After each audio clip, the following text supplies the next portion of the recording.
The thing is, I really focus on helping people get to the root cause of their pain. Okay. And oftentimes people think about physiotherapy or chiro, massage. We kind of have this magical idea that I'm going to lay on a table, and the therapist is there to fix me. Yep. People come in and like, if I've got a magic wand, what do you want? And like, Yep. yeah, they're like, fix me. And like, I'm not a fixer. I'm not a fixer. I'm a guide.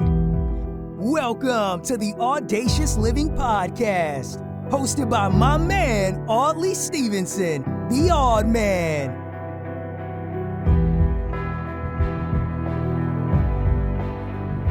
Greetings and salutations, Audley Stevenson, and I'm here with you for another edition of the most audacious podcast the internet has to offer. This is the Audacious Living Podcast, and as always, I say thank you for being here, as it continues to be my pleasure to help our listeners live their best audacious lives ever. This is episode 248 of the podcast, and again, I'm glad that you're here with me as we sit down on this particular episode with Gregory Stern. He's a passionate physiotherapist, and he works to uncover the crucial link between our feet and our overall well-being. Gregory shares his insights on the impact of footwear, posture, and movement patterns on our body, and discuss how addressing the root causes of our pain can lead to transformative results. Get ready to dive into a thought-provoking conversation about reclaiming control of our health and building a strong, connected body from the ground up. Enjoy.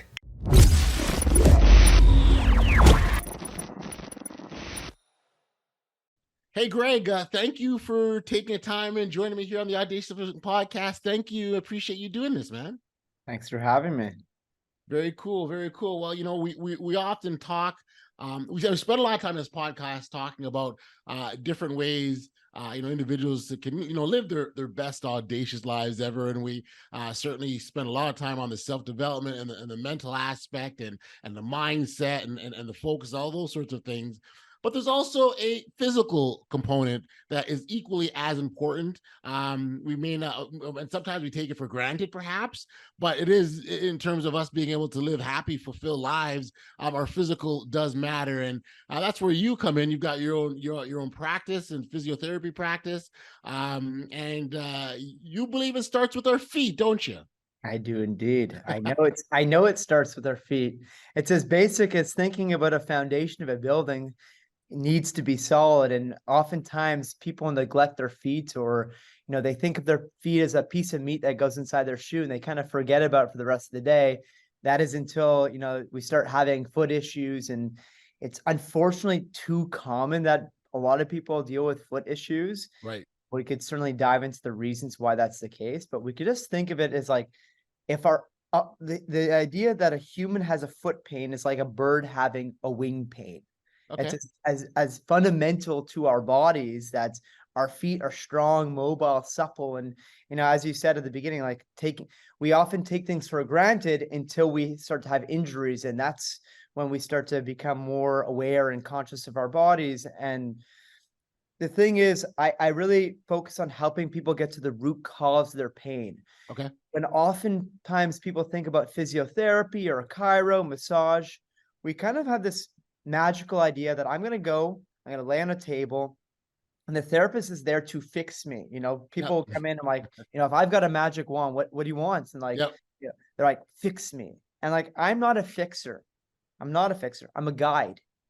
And Gotcha. what I do is I help people understand that while it might feel good to have temporary relief by massaging and manipulating an area, the moment you stand up from the table, nothing really changes about your movement patterns that got you to trouble in the first place. So 2-3 days later, the pain starts to come back again, and then you go back again. And unfortunately, the way that most of the industry goes is like hands-on. Maybe they'll use electrotherapy. And I don't know if you've ever done physiotherapy yourself, but oftentimes so much of it is table therapy. Okay. And then maybe you're getting an exercise, but the exercises don't look like they don't mimic the demands of real life. Right. And so people will go like, I've tried everything. And then they go to their doctor, and then we start looking into surgical options. without realizing that like you haven't really scraped the surface in terms of quality physical therapy, which is meant to be physical. It is meant to empower you to take responsibility of your own health. And again, for me, that starts at the feet, but it's just about really teaching people how to move their bodies in Right. new ways that gets everything working well together rather than these isolated, banded exercises or just spending the whole Right. time of that session lying on a table. Got you. Got you. And so I appreciate the initial thoughts there and sort of framing it for us. Let's kind of talk about some of the root causes of why the experiences people are having, why they go through them. Yeah, for sure. So if we start talking about feet for a second, Okay. what I would think about, let's think about our hands for a second. Okay. Okay. Well, Okay. our hands are very useful and they manipulate objects and they allow us to communicate with the outside world. So now take your hands and Mhm. put them inside of mittens. Okay. So imagine we put our hands in mittens all day. So Okay. for Yeah. folks that don't have cold winters like in Montreal and Toronto, Well, yeah. where we're located, imagine you squish your fingers together all day long inside of Right. mittens. Right. Well, now let's start looking at the shapes of our shoes. The Mm, shape of our shoe does not mirror the shape of a natural foot. So the right. natural foot is widest at the tips of the toes. If you look at Yes. like natural feet, you look at baby's feet, or you look at indigenous cultures that have never worn shoes, you have these super robust, wide feet. But now, I'm not, everyone can obviously understand like a woman's high heeled shoe that's a triangle. Very obvious that your toes get squished. But even an Asics, a New Balance, a Nikes, a Brooks, a whatever, you name your favorite pair of shoes, Sure. Skechers, and even I'm talking the wide versions because most shoes are widest at the ball of the foot and they still taper in. Yes. And so now we are taking a wide foot and all of a sudden we're squishing together those toes where they should be wide and we're pushing them together. And so now when we talk about bunions or Morton's neuromas and all these conditions that people have, oh, my mom just had it, so it must be genetic. Well, the only thing Mm, genetic about bunions are the shoes that got your mom and you into right. trouble in the first place. Right. That's the first element is, and an easy acronym to remember all this, you'll like this, is WTF. What the foot. Okay? What the foot. What? The W is widest at the tips of the toes. That's what we need out of shoes, but Yes. most shoes are tapered. So Yes. again, this idea that like that's a huge thing. Then we have this idea of T stands for thin. And we'll kind of get into the details about this, but the idea is that our feet and our eyes are both sensors, right? So Okay. our eyes, when we want to go outside and protect our eyes from too much sunlight or whatever, we don't wear a blindfold, we wear sunglasses. Right. That's right. But let's think about a Hoka for a second, or the Adidas Boost or Nike Air Max, where we have like a huge slab of cushioning between us and the ground. Yes. Now, in the infomercials, they'll say, "Well, it feels like I'm walking on a cloud," right? Like that's, Yes, they and do. it's sold as a good thing. However, we are blindfolding our feet from feeling. Okay, our hands, if we wore big gloves on our hands all day, we wouldn't be able to like detect the fine tuning textures of Right. things. Yeah. Our feet are the same thing. Shoes were only meant to be protection from the elements, but not imposing on our feet. So the idea that you no longer could feel the ground, well, think about balance for a second. The Mm, older we get, we often put people into like, we'll call them grandpa shoes, right? Think about those like, those thick Nike shoes or whatever they right. might be. But all we're doing is we're taking ourselves further away from the ground and actually Right. destabilizes us. So Hmm. even though we're told that's good, the cushioning, it's actually doing a disservice to us. So that's W, that's T. Now the F stands for flat and flexible. Okay. Obviously, 3-inch heels, right? What do they do that to a woman's body or a man if they decide to wear high heels, right? We have this idea that we're going to go ahead and we're going to pop features out, right? So why does a woman, right? It makes them have longer Yes. legs. It will make Yes. their booty Yes. look bigger, all that stuff, right? Right. So what is that doing? It's obviously exaggerating the curves of the spine, but it's obviously like too much because, it's essentially throwing your body forward and now you have to like exaggerate your body not to fall over. That's essentially what happens. Now, Mm, even an Asics has a 1/2 inch heel. okay. Okay, so if you look at most running shoes, they Yeah. are not flat from heel to toe. But when we are born, our heel and our toe are flat.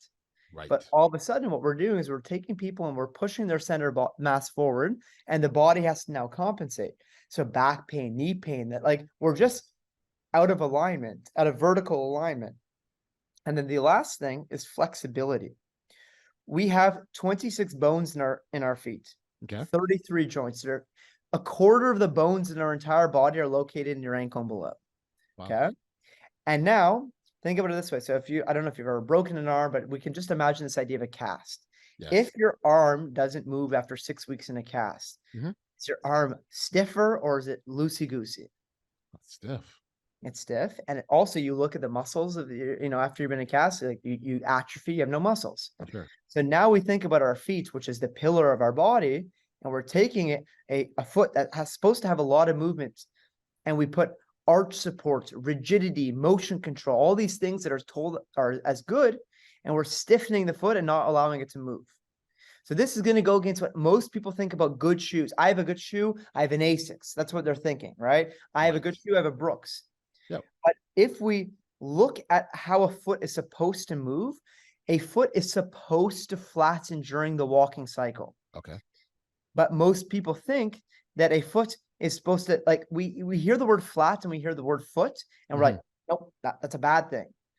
But during the normal walking cycle, the foot flattens, it absorbs impact. It's the idea of yielding to the ground, and then it re-arches. So it's like we have a stiff foot and then a loose foot, and that's what's supposed to take place. Right. But now we're taking this idea of orthotics, arch supports. So overall, the unfortunate thing is that we have a shoe that assumes that our natural foot is flawed, and unless we're in this motion control, fancy technology device, our feet are screwed. But in fact, what's happened, unfortunately, through this whole journey of Phil Knight popularizing the Nike shoe back in the 70s, and then that like basically becoming the standard across the world of what we think good shoes are, we've now created this idea that our high-tech shoes equals low-tech feet. Low-tech shoes equals high-tech feet. So essentially, like, I have a shoe here, and I don't know if we're on visuals as well. Yeah. Completely flexible, nice and wide. It can move. Yes. And there are transition shoes in between that allow people to go here, because when you've been so accustomed to the maximalist supportive footwear, like you can't just flop into this right away. And there are things that I do with my clients and to people to kind of facilitate that transition, but it's certainly worth that transition because now your feet become connected. It's not just a piece of meat anymore, but rather this is your foundation. You appreciate your feet and the connection of how your foot connects to the rest of the body for a healthy, for an overall healthy functioning body. But Greg, as you're talking, it almost feels like shoes are a bad thing. They're not bad. They're protection. So this is why, look, it's not a bad thing while you're roaming the streets of a city to have, but all a shoe should be is protection. Right. But that's it. But not and sometimes, when it comes to certain sports, sure, traction is good. Sure. But when it comes to I'm going to go for a walk, I'm going to go to the gym, we should be training barefoot.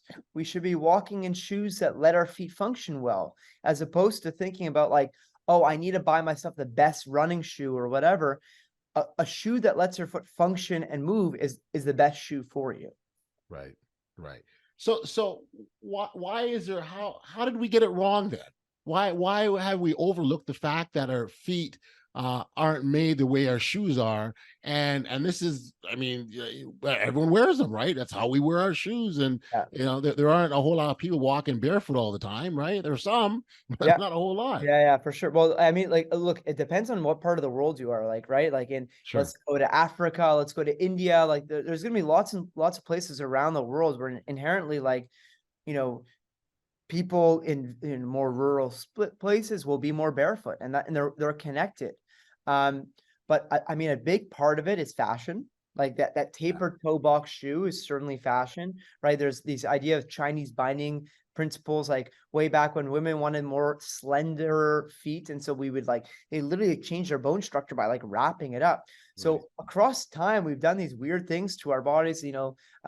Certain Corsets is another example over the course Sure. of history. Like, all right, Yes. well, our ribs are meant to expand in all directions, but let's look skinny, baby, and like tighten in so I can't breathe or move my body. Right. Um, but a big part of it was when Phil Knight popularized the Nike shoe. What happened was people were accustomed to the dress shoe that already had the heel lift, which again Mhm. is not a good thing. And so when they initially made them flat, people weren't accustomed to that, so they had to start adding that in. And once they added the heel lift in, well, now you can't rock properly. So then they started making the toe go up, and so now we had a heel that's up and a toe that's up. And now instead of a foot that's flat, we're creating the rocker in the shoe instead of having the foot that does the rocker for you already. Understood. Right. So, and then, obviously the bells and whistles, sound tech, like if I say motion control and gel shock technology and all the things that we hear, wow, like I could jack up the price more, and it starts to become this thing that like just gets taken for granted. And I always talk Sure. about this idea of like normal versus natural. So it's normal for us to wear these shoes, normal to have foot pain, normal to have back pain. But is it natural for the thriving Mm, human being? I don't think that, caveman ancestors were like in constant pain, but they also had just a much more natural lifestyle than us. So right. um, that's kind of So the so spiel on so footwear. is barefoot the way to go then, Greg? I certainly believe so. Like, I mean, barefoot or barefoot like shoes. So that when people look up like natural footwear, and I have lots of examples that I talk about, in when I'm on my website, like of different brands that exist. But most people are not aware of these brands because unfortunately they're not available in the Sports Expert or the Foot Locker. They're kind of on the fringe because they're just newer, and it'd be weird if a company, let's say a shoe store had like 95% of classic shoes and on the side that these other ones. Right. And because it would contradict this idea that they're selling these, you need these arch support. What's the best shoe for runner? And then they have these other ones. So you don't really see a lot of running shoe stores have all these types of footwear. And so you have to buy them online and whatnot. And so there are some companies, in Ottawa, right between the two of us, like there's a company called the Foot Collective, and they have a natural footwear store. So only Okay. these types of shoes that like, and they sell them online, but there's tons of new brands. Funny enough, they're called like Vivo Barefoot, Feel Grounds, Zero Shoes.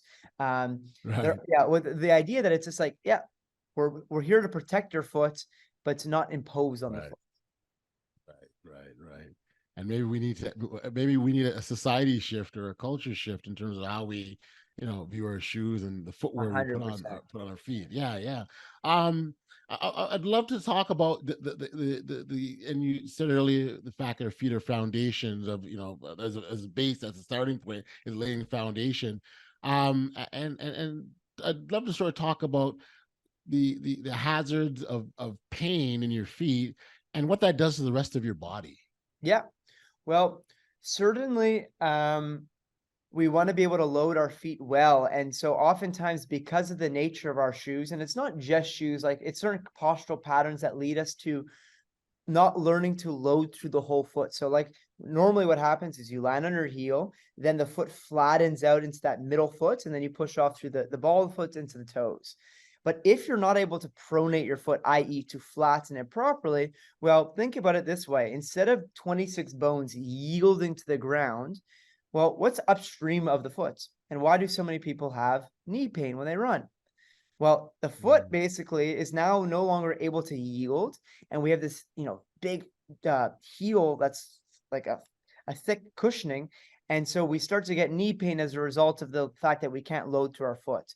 Like right. I mentioned with this idea of like a heel lift also pushes our body forward, and so now we no longer our backs have to compensate in some sort of way. So if our bodies don't feel centered and we can't access our feet well, then everything has to go awry and compensate in some sort of way. And Right. so, oftentimes it's just a result. I mean, again, there's nuance to everything for sure. And like, I will look at but yeah, like everyone that I'm doing like, who has back pain needs to learn how to stack their body. So what I mean by that, um, is if everyone thinks about a runner for a second who's lined up to run a race, okay? So like imagine I'm in a race. Would I start the race with my body leaning forward, or Right. would I do it with my body leaning backward? Right. Which Right. one would you Right. think? Right. Leaning forward, right? Leaning forward naturally, Yeah. right? Yeah. What happens to many people, I'll get them into like a split stance, meaning let's say I ask them to put one foot forward and the other foot back. Right. Okay, make sure your back leg is light and you bend your right leg. What happens is when most people bend their right leg, their ribs go backwards Okay. because they don't know how to stack forwards. So Mm, basically, they're existing in their back all day rather than learning how to load their leg.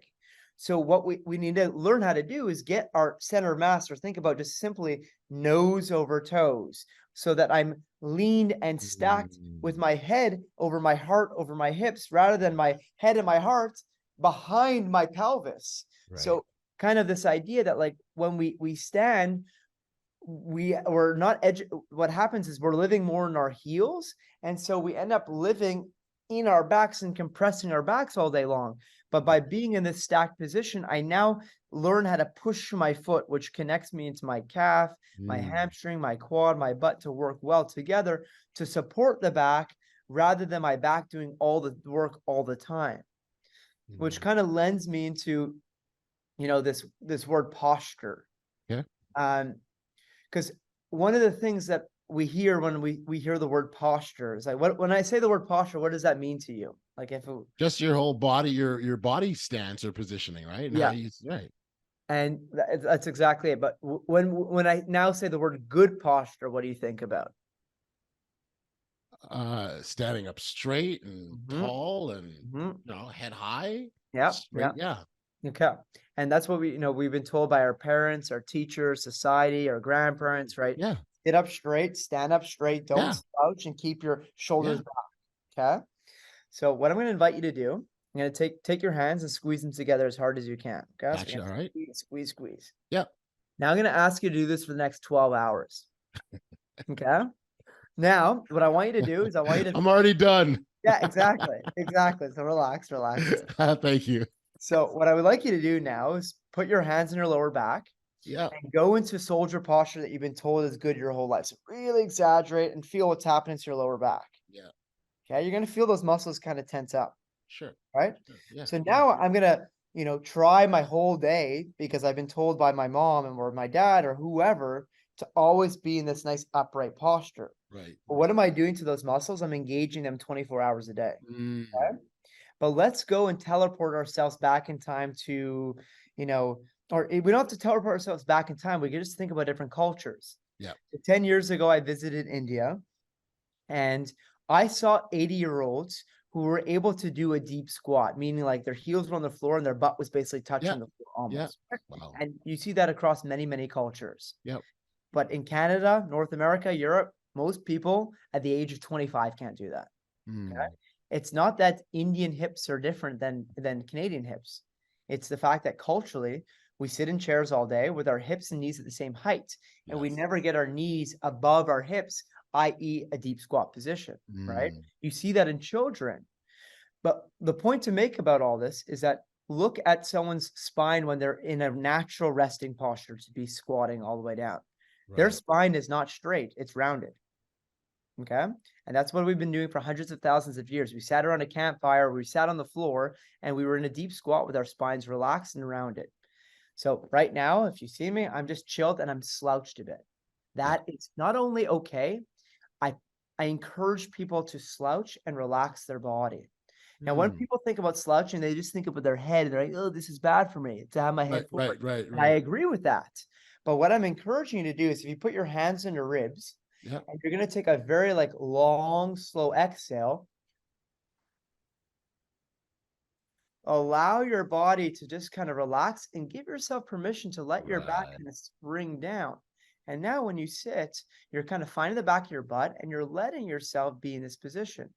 So when it comes down to the way that people are holding their body, Yeah. people are holding their body in tension mode 24/7 because they've been ingrained to believe that their backs need to be straight all the time. Right. But Right.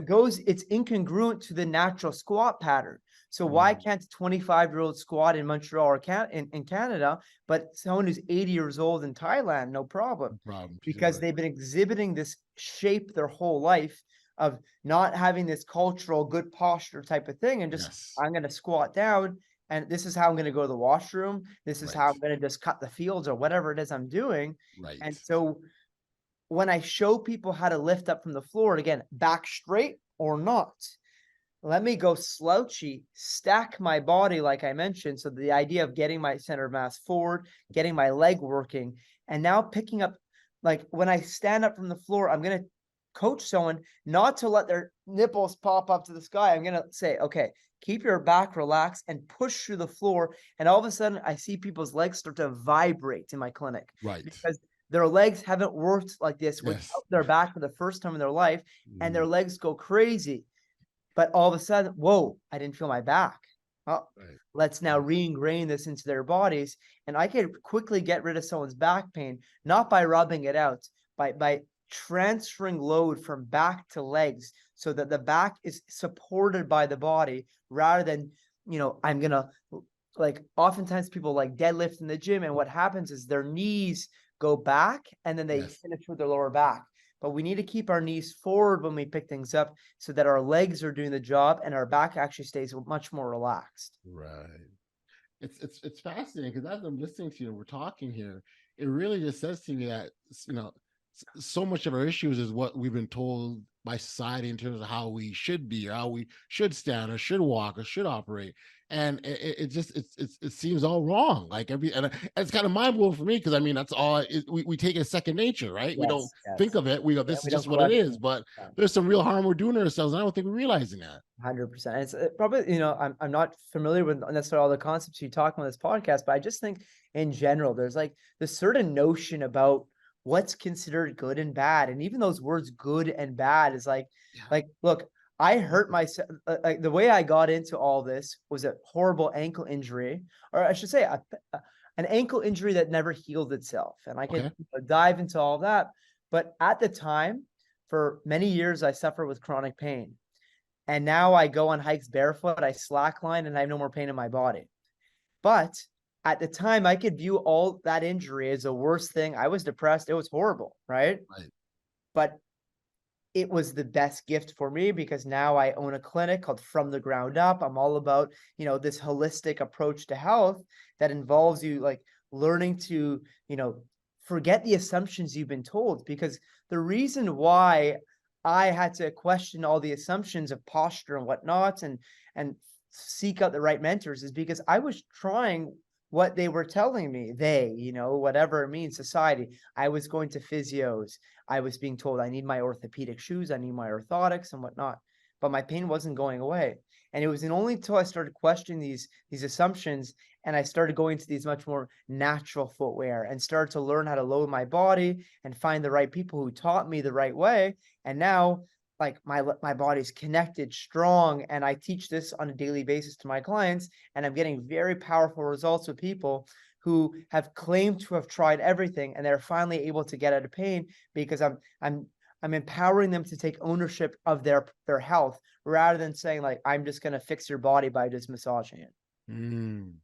It's really the interesting thing about this is you think of children, like children don't have these issues, right? children are moving freely, they're loving life. I guess it's just is over a period of time these habits kind of set in and Grade we get one. stuck in it. So why I say grade one Okay. is so in kindergarten, pre-K, kindergarten, what are you doing most of the time? You're probably playing. You're playing on the floor, right? Sure. What do we now sentence children? We sentence children to death the moment we put them in a chair and say, you have attention deficit disorder unless you could sit down for 8 hours. It Right. is completely unnatural to our biology as humans to sit and not move. Like Right. it doesn't make sense. And Right. so, I was actually, when I was in elementary school, I got special permission to be at the back of the classroom and stand up because my biology wanted to move, and it like all makes sense now. But Right. like it's sitting by nature is not the death of the human. Sitting in chairs is the death, Right. because we are meant to sit on the floor.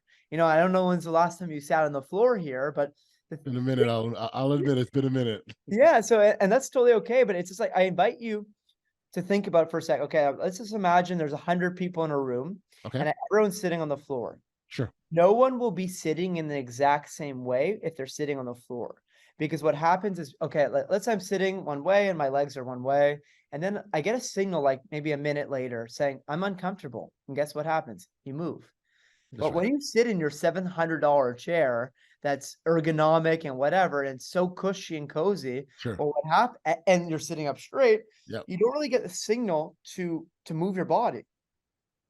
And so those 8 hours of like, the fidgeting and movement that we have is normal. It's not you being anxious or whatever. It's normal to move the body. And Yeah.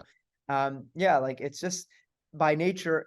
And then we start telling kids how to be instead of like, hello, you just let someone be and Right. they will operate properly. Again, like we all used to be able to go hunting and chase down animals and whatever Right. it might be. And then now we go to the gym after like 16 hours of sitting and like, keep our core tight the whole time while we're training, instead of understanding that also like fluidity should take place in our body. So Yeah. the way that I train is also very different. I don't keep my core tight. I allow my body to move. And so there's a lot of different disciplines. I go crawling when I do my workouts. I do lots of fun things that explore rotation and explore the side bending capabilities of the body, rather than core tight, squeeze your glutes, squeeze your core, and Right. don't move while you train. Because that's kind of what we've done, is we've just like what's the word? I guess you've Conditioned. broken things down to parts, I guess. Whatever. I guess that's the idea. Like we isolate things in nature, and we're just Okay. like so we're not looking at the whole picture. Mm. Essentially that. Yeah, I know. Listen, I think it's really really informative and insightful. So thank you for that. So I know we talked a little bit about things we can do to correct these issues, and um, as you so aptly put it, physio isn't the answer, right? It's not the answer. It's what helps you get there. Primarily, is it really us on us and the way we move is how we fix ourselves? Yes. Well, I'm not like physio can be the avenue, as long as the physio you go to is not just telling you that like what you should not do. Like my job is to help people explore their bodies and give them permission to explore their bodies. Obviously, like I understand mechanics and I want to, like, if something hurts while someone's with me, I have to adjust their position. But no, physio can be the answer, but physio that's directed at optimizing your movement is the answer, Mm. rather than what I'm saying is just like this passive approach. Yeah, sure, massage feels great. Go for a massage. But if you need to get your weekly massage and the pain keeps coming back, well, there's a reason why the pain keeps coming back. And we need Right. to understand that pain is a call for help. It's not a thing that needs to be killed with painkillers, right? Mm. It's an adaptive evolutionary signal that something is going wrong, and it's like, all right, well, I have knee pain. Well, maybe my muscles aren't loading well around my knee, or around my hip, around my foot. Again, it's not just at the knee. The site of pain does not equal the site of problem. We have to look and understand globally what's happening in the body. Gotcha. But yes, it's certainly the key thing is people moving in better ways that get more of their body to show up, Yeah. so that everything is working together. Yeah, yeah, yeah, yeah. No, no, it definitely makes a lot of sense. Um, Clearly, this is something that you're passionate about. You had your own sort of injuries to sort of contend with. Is that sort of what got you to the place you're at now? Yeah, so I sprained my ankle playing flag football, Okay. and it was an innocent ankle sprain that like I had sprained, like, I had a lot of injuries throughout my childhood. I was breaking bones left, right, and center. I was always that a bit of a wild kid. But this injury was a lot worse, because instead of it just being like, all right, 6 weeks later, 8 weeks later of a broken bone, I'm back to whatever, it was like, why aren't you going away? Why aren't you going away? And I was 19, I'm 29 now. 10 years ago, I had like a bad ankle injury and it just never healed properly. And for 2 years, 2.5 years, I was just like, I'd stand barefoot for 10 seconds, I'd be in pain. And I was exploring physiotherapy. I was exploring orthopedic shoes, orthotics. Yeah. Eventually, I ended up getting ankle surgery. But that was only really the start of my problems because I ended up developing hip pain and back pain after the surgery. And Mm, so now I'm completely broken. Everything hurts. Anytime I try to do anything physical, like I'm paying the price for it. And I felt like pretty broken, unbalanced. And I was like, what am I going to do about this? And I took a deep dive and I was like, all right, I need to start looking at the fringes because what I'm currently doing, this mainstream way of going about things is not working. And so right. I fortunately found a lot of smart mentors and kept it was all selfish pursuit. Like, how can I heal myself? Like now I've accumulated all this knowledge and I'm like, super excited to share it with other people Yeah. because I found that, the secret sauce type of thing. But I've been, I learned about the foot. I learned about how the foot connects to the rest of the body. And now I'm at a point where, I do very cool things with my body, slacklining barefoot. I do something called rope flow, which is this idea of like using a rope to create these figure eight patterns that help my spine move like a belly dancer kind of. So there's a lot of Mm, fun mm, modalities that I've explored over time to find like the most effective tools that unlock the body. And I right. share those with my clients. I share them with people online. But yeah, that's how I got into it. Was out of necessity more than Yep. anything. Yeah, and that oftentimes, what's the expression? Necessity is the mother of invention. Yeah. So there you Yeah, for go, and sure. that's awesome. Yeah, no, Greg, this has certainly been informative and insightful. I do appreciate the what you've left with us. I guess for me, the takeaway just around the connection to the pain that we have in our feet and how that can connect to the rest of our bodies if we're not dealing with it properly. Because really, what that says, whether we're talking about our physical feet or problems in our life, it's very similar. Like if you Yeah. don't deal with the root issue, it can Yes. become bigger and cause areas in other aspects of your life. 100%. Yeah. Yeah, yeah. For our listeners who wanted to learn more about you or connect with you, or maybe need your services, where could we send them? Yeah, absolutely. So one of the things that I've just noticed because I'm tired of hearing people come to me and say, it's not, I wouldn't say it's tired, but it's like this sad feeling I have inside that unfortunately the quality of care that needs to be like the standard is not there. And so what I've done is I've packaged together all the same exercises that I'm showing to my clients on a day-to-day basis in my clinic that have helped people solve years and years of chronic pain when they've claimed to have tried everything. I put together an online program where Right. people could go and do it. The whole idea is it's in the comfort of your own home. You don't have to go to a gym or anything like that. And it's these basic exercises that teach you how to stack, teach you how to bend, teach you how to move your body in 3 dimensions to start Mm, lighting up these dormant muscle patterns and get your whole body showing up more for you. So that could be like everything, my whole worlds, just like either through Instagram or Facebook is yep. ground up physio. So Okay. ground up Yep. physio, PHYSIO. And they could, go to the links in my bio and find all that there. The name of the program's Rebuild Your Body from the Ground Up. Love it. So that's where I would suggest people reach out. And I also do one-on-one consultations with people online. Today I Okay. had clients from Vienna and after one session, he said, he's been dealing with 2.5 years of back pain. And he says, I already have days where I have no more back pain within one session of us working together. So these Wow. exercises are powerful. Like, I was coaching him online, but it's Mhm. the same thing in my program where I just, I walk you through the exercises. I make sure that there's a whole community so people could ask questions. And the whole idea is like, you are the only one that is going to take care of yourself. Your doctor can't take care of you. Yes. Yes. Pills will not solve the problem. Pills mask the problem. Yes. And while it can help temporarily, it's like you really need to get up to the root cause. And that's what I'm passionate about doing is getting people to have these light bulb moments where, oh, I could do something. And you're going to feel that these exercises are going to challenge your body in new ways. Right. Not just about building strength, but building connected strength, like we talked about, from the Mm. ground up. Connected circuit. Yeah, you're right. I love that. I love that. That's awesome. Greg, look, man, again, thank you for doing this, and thank you for the insights. Again, I don't know how many of the things that we talked with regards to our shoes and our posture. I don't know how many of these are public enough for people or common knowledge, if you will. I would, And yeah, yeah. so, I think you've done a lot in helping that regard. We'll certainly encourage our listeners to connect with you if they've got any more questions or want to learn more about your work. But I appreciate you taking the time, and thank you for doing this. Of course, my pleasure. Thanks for having me.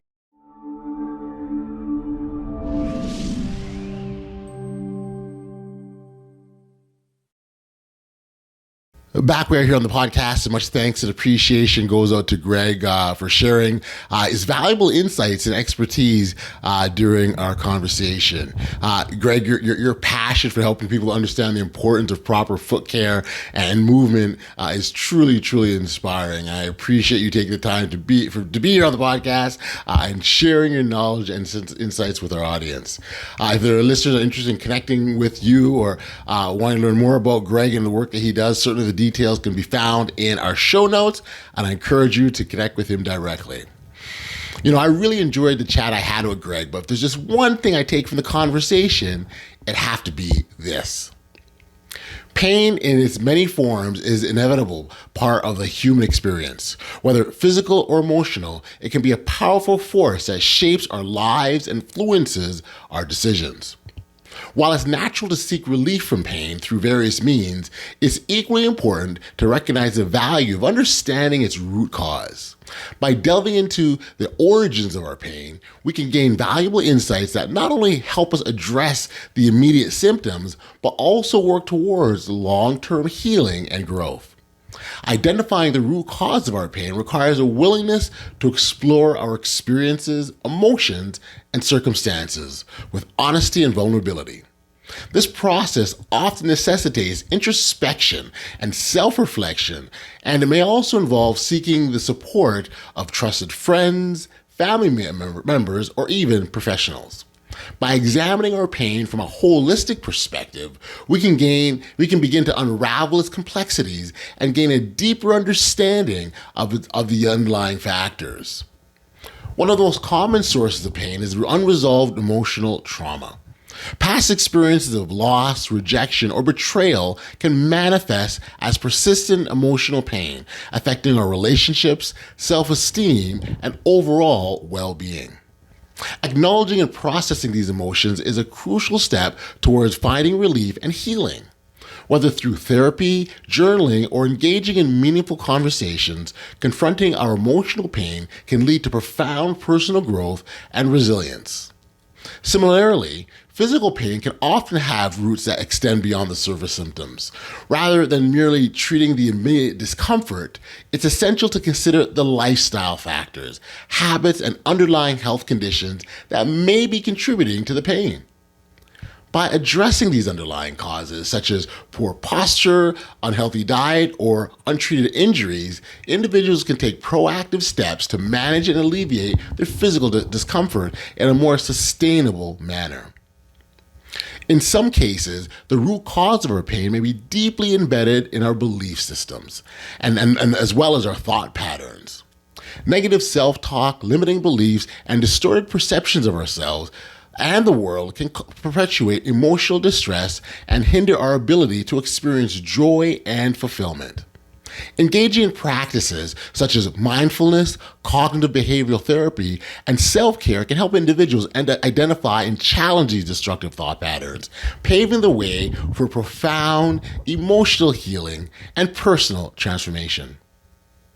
In conclusion, as we navigate the complexities of pain, let us take time to remember the value of seeking its root cause. By doing so, we can embark on a journey of self-discovery, healing, and empowerment, ultimately forging a path towards a more authentic and fulfilling existence.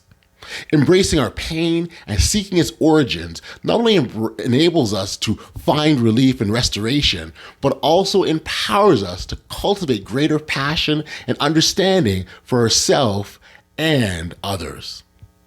We've sadly come to the end of another episode of the most audacious podcast the internet has to offer. And as always, I send my thanks and appreciation to all those lovers of Audaciousness for their tremendous ongoing support.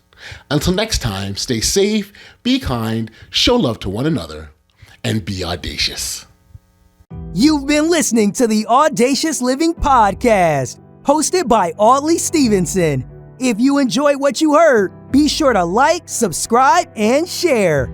Until next time, be audacious.